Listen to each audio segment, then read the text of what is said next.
Adventure of Pipeman on W4CY Radio.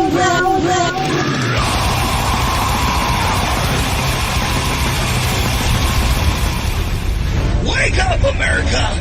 It's time for the Adventures of Pipeman on W4CY.com, West Palm Beach's #1 internet radio station.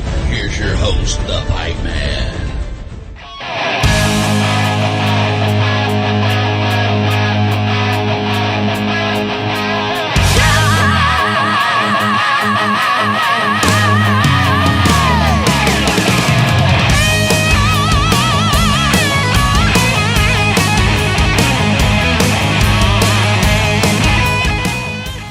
This is the Pipeman here on the Adventures of Pipeman W4CY Radio. And I'm very excited about our next guest because not only do they have great music, great message, great attitude, and from way back in the 80s as well. So hits all the points as far as I'm concerned.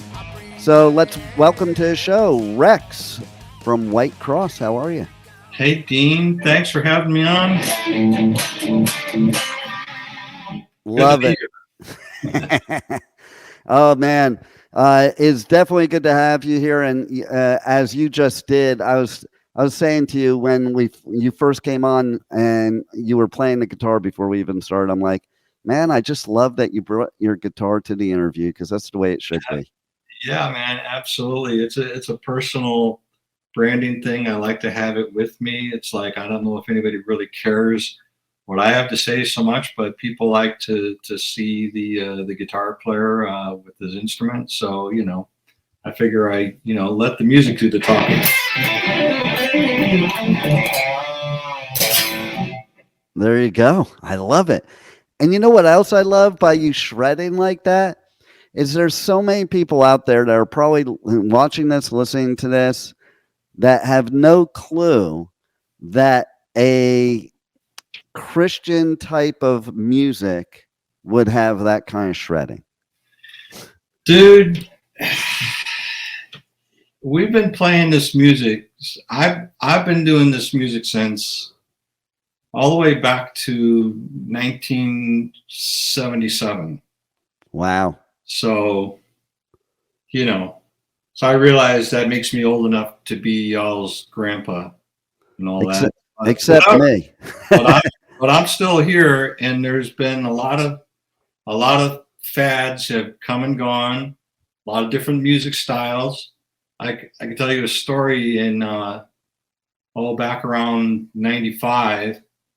I got dropped from my label. Oh, you guys are playing that old tired 80s metal sound that nobody cares about, nobody likes anymore. And I'm like, what? I spent my whole life,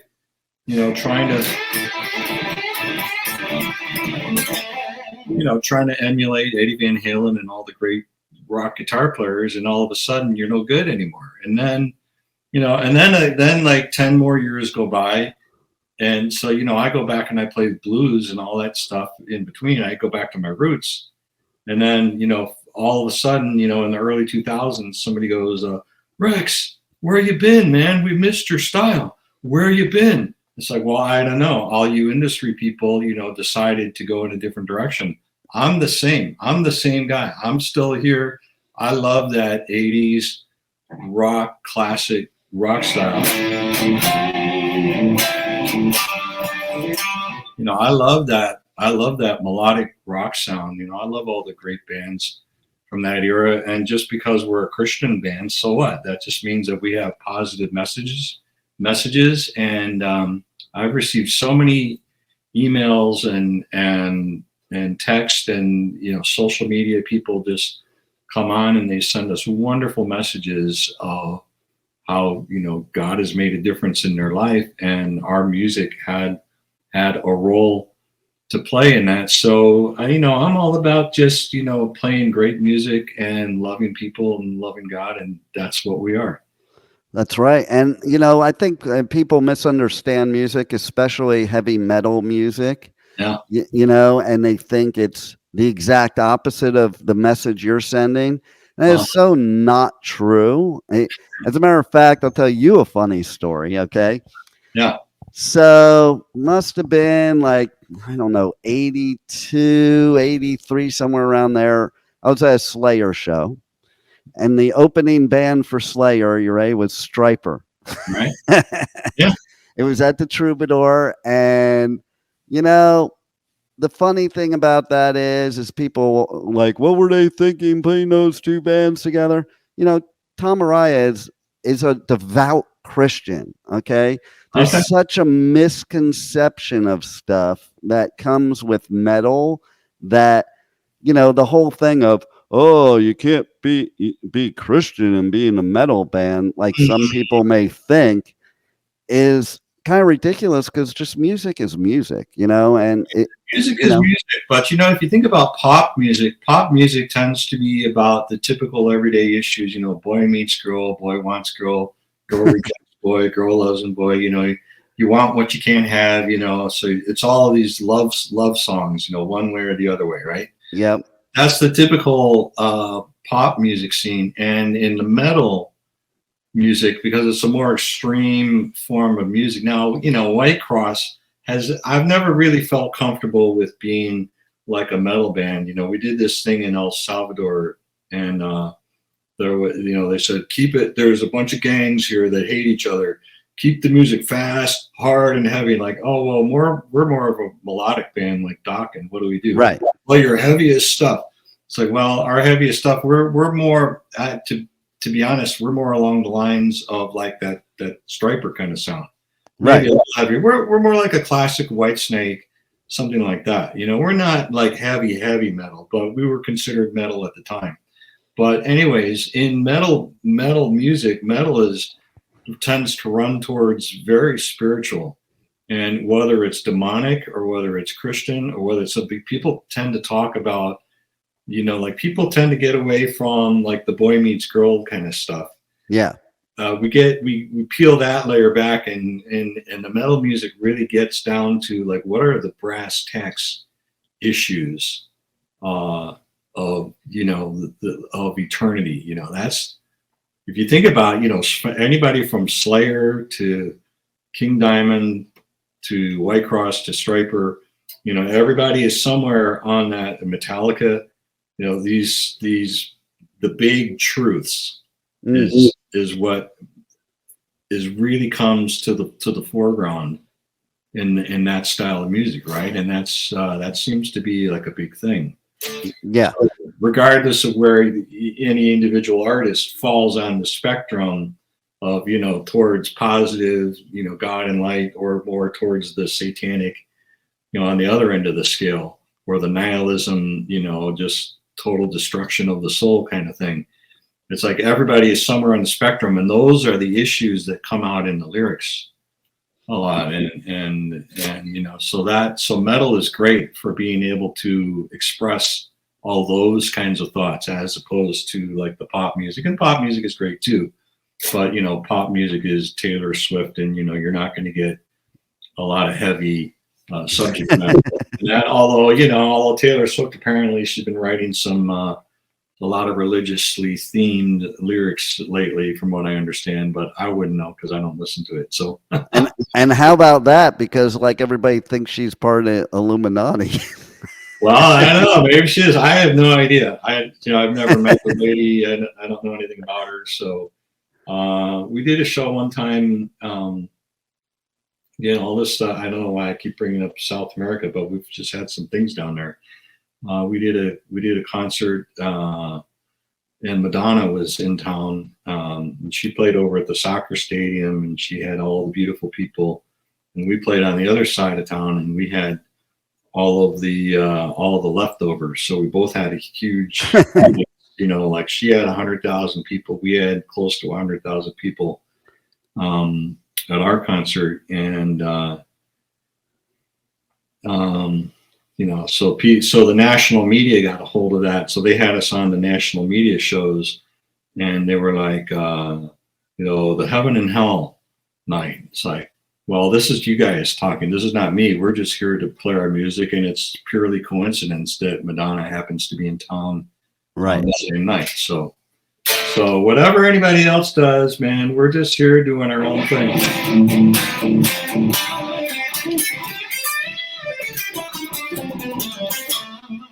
You know, I mean, I like the music of, I like the classic Whitesnake. I love the Van Halen. You know, I love that whole, the Rat and the Dokken. I love all that 80s kind of stuff with the classy guitar styles, you know, and that's in the melodic stuff. And I love all the great singers, Lou Gramm and Paul Rogers and David Coverdale and Ronnie Dio. You know, I love all those guys.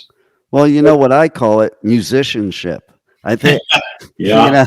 you know, it's something that isn't necessarily a requirement in 2024.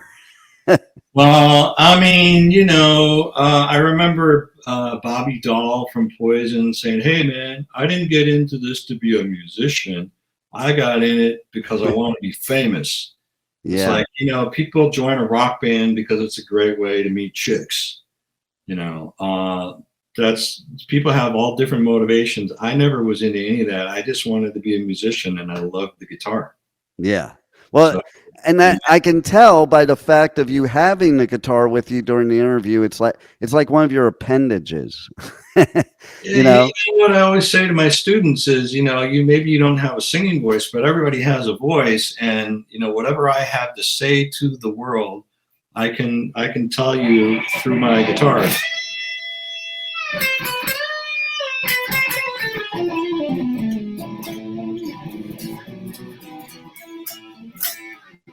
You know, I mean, I can tell you things emotionally through the music that are just very difficult to try to put into words. And so a lot of times it's just a lot easier to let the music do the talking.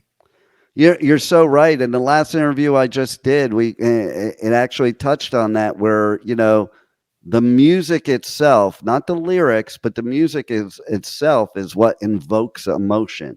And, you know, it is speaking to you. Mm-hmm. Mm-hmm. And this is why people get so, this is, you know, in cars, people are going to argue all day long. Well, my Ford eats your Chevy for lunch. Oh yeah, my Chevy eats your Ford for lunch. And guitar players get really bent out of shape. Well, I got my Marshall amp. No, I got my Boogie amp. Like, you know, my Les Paul beats your Fender. And people get really, you know, guitar players go back and forth on their gear, and people are so passionate about their music. You know, Rush is the greatest band that ever lived. Like, no, Rush sucks. You know, Geddy's too high in his vocals, whatever.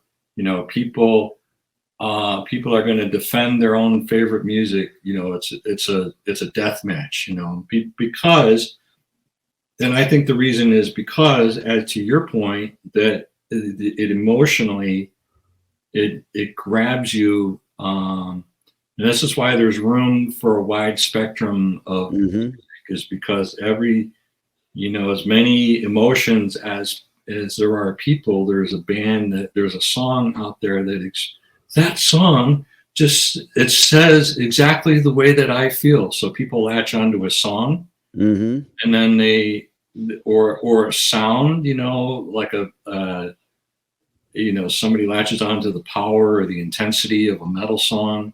It's like, man, I just love the way this band does this sound. Whatever it is that connects to you, and then people just, you know, then that band becomes a part of the soundtrack of your life. Yeah, it's so true. And that's why people are going to argue to the death about, well, Sammy or Dave. I don't know. You know, but it's what appeals to you. Yeah, 100%. And that's so true. And I personally think Fear No Evil is going to appeal to everybody. And one of the things I love about this album is that, isn't it the first time ever that you have had 100% complete creative control from beginning to end? Dude, I gotta tell you, man, there's some, you know, I remember standing in the studio, listening to the mix, going, wow, this sounds awesome. And then I get the CD and I go, what happened? The CD sucks. You know, it doesn't suck, but like, this sounds like half of what I heard in the studio. It's like, well, the mastering. Oh, I didn't know about the mastering. You know, the engineer can, So the whole reason I started producing is because, man, all along the way, we've had producers who are getting paid by the record company. They're not working for you. They're working for the record company. Mm-hmm. So who is going to advocate for the artist? It's like, well, and eventually along the way, in my personal experience, and there are great producers out there, I aspire to be a great producer. By all you have to do to be a good producer is just listen to the artist, advocate for the artist, and try to help them achieve their vision of their sound. Yeah, agreed. 100%. And I've made every mistake in the book that you can make in recording, and I've done enough recordings that this record, this Fear No Evil album, is by far and away the best record I've ever done. Far none. Just it's wonderful. And what I love about that is because it's completely you, and I think that's where it should be. I think the artist should determine the art, and the business people determine the business, and keep that separate. Yes. And, Thank you. And so on that note, let's tell everybody where they can connect to you guys on socials, on the web, and Sure. go check out Fear No Evil and everything else you have to offer. Well, being in the grandpa crowd, at the dad rock crowd, so we're on Facebook a lot. I think we have a TikTok. I'm not sure if we're using it. I know I have a social media guy who's connecting me more to Instagram, and we've been talking about TikTok and trying to get into some of the younger, hipper, more up-to-date platforms. But so we have a Whitecross page on Facebook, and we have a fan page. They're Whitecross Warriors. We also have a website, whitecrossband.com. When we were young, it was whitecross.com, but we were young and dumb and didn't know what we were doing, and we failed to pay the hosting fee, and so we lost it. That was like 20 years ago, probably. But so now we are whitecrossband.com. Our record is available on Dark Star Records, and they have a website, darkstarrecords.com, to spell it out the way it sounds. And yeah. And we're also on Amazon. We're on iTunes. We're on the streaming services. We're on Spotify. So it'd be nice in the old days, they had brick and mortar record stores. I know, right? You could go to Music Go Round and you could get a copy of the album. It was easy. And you didn't even know what the music was. You just looked at the album cover. Yeah. Like that.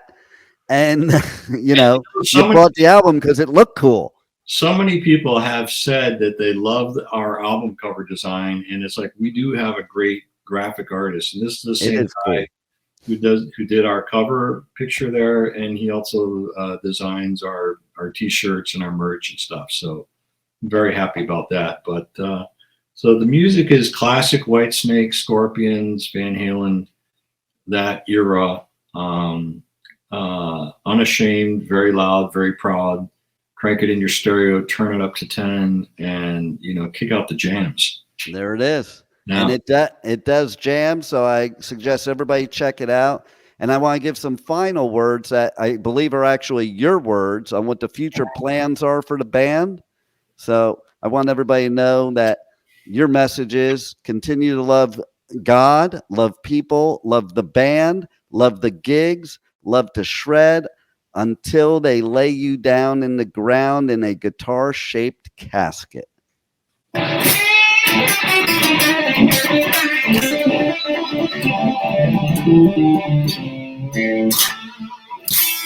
Amen. You heard it there. Thanks, brother, for giving us such great music and great message, and thanks for being on the Adventures of Pipeman. Thank you so much, Dean. I love it. Thank you for listening to the Adventures of Pipeman on W4CY Radio.